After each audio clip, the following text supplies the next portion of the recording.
Hi, thanks for dropping in. Today we're going to be taking a look at the FeiyuTech AK2000S gimbal. I picked up this AK2000S on eBay for much less than what the AK2000C is going for. That's the new one, which is pretty much the same thing, except it doesn't come with the handle and it doesn't come with this wheel right here. The person I got it from on eBay indicated that their camera and lens combination was too big for it, so you'll want to look into that. There are things in the details. First off, if you look at these wing nuts that you use to loosen up the adjustment, it's very easy to just get in there real quick on the go, loosen it up, and make an adjustment.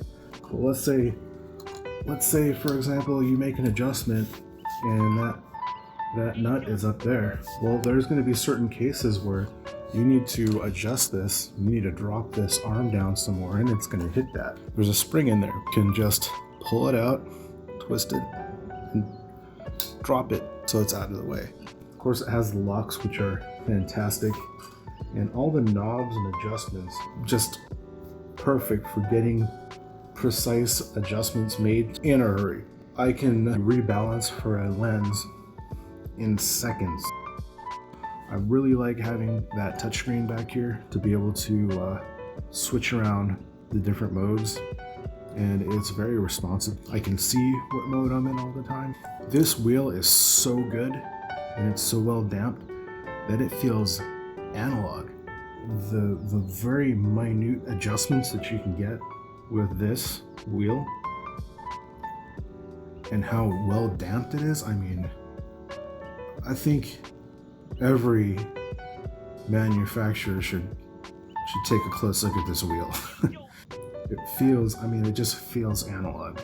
If that makes any sense to you, then you will appreciate this. Let me talk about this handle. This handle, you'll notice on the website, the materials, if you look very close, you'll notice that they show a different kind of knob, which is actually, I've found, which is actually one of these. Sure enough, this will fit right in here. Why don't I just contact FeiyuTech? You can probably order, send me 2 more. I thought maybe if I got 2 of those, I could just replace these with them and then have something that I can just disconnect on the go. Make it a lot more easy to take this off, because sometimes you don't want this in the way. But I've tried to use this right here, this little knob. The problem is this, you've got, as you probably could have guessed it by the second screw here, no matter how tight you make it, I've noticed, if you don't have that second screw there, it's going to come loose on you. So it seems that they had a last minute design change to fix that, which is, it is what it is. You can actually unscrew this cap and toss stuff in there. You got a volume here from about here up, and it's just a metal cylinder. You can drop those screws in there or whatever you want. Overall, I am pretty happy with this.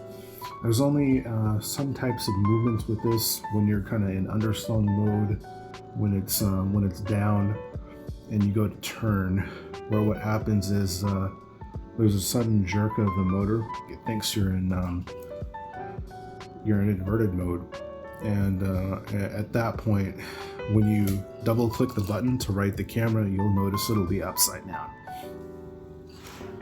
That only happens under certain circumstances, and I can tell you when that does happen, I'm probably doing something wrong, which isn't getting me any smooth video to begin with. When FeiyuTech indicates what cameras are supported, that might just be what you can connect to the USB and then use to take a picture, or it might be just what fits. But I can tell you right now, with my Nikon Z6, the only thing I can do with a USB cable is start or stop recording. I imagine it works as well as any motorized gimbal these days, but if you're just picking up a gimbal, there is a steep learning curve, and let me give you some suggestions to kind of help ease some frustration. One is use the camera in-body stabilization. That is the optical stabilization of the lens, or where they stabilize the sensor. I would not recommend using electronic stabilization. It looks like crap. You definitely have to do a little bit of the ninja walk. You have to make sure your steps are kind of heel toe. I like to imagine a glass of water sitting on your lens like a tiny glass of water. You don't want to spill a drop. Just keep that in mind and you will do fine. Another key thing is consistent movement. If you don't have the perfect ninja walk and like a consistent smooth forward motion or whatever direction motion you're going, there are ways to kind of cheat that. And shooting at 120 frames per second, I mean, hell, use 1080p, it's fine. Real estate, video, that's all you need. But if you're shooting at 120 frames per second, everything looks smooth. And you can just do a sweeping shot like you want to in normal time and then slow it down and it looks fantastic. So that's a tip. Definitely do that. I was tearing my hair out trying to get nice smooth shots, and then I started to notice that anytime they do shots in real time, you will see slight movements in the camera as they're moving around. If you're watching this and you're struggling with that, it's not your current gimbal. It's not you, it's just people aren't telling you that they're shooting at 100 frames per second. I typically will use a DJI product, however, part of my business model is low overhead. When I found this at such a discount used on eBay, I had to jump on it, and I'm quite happy with it.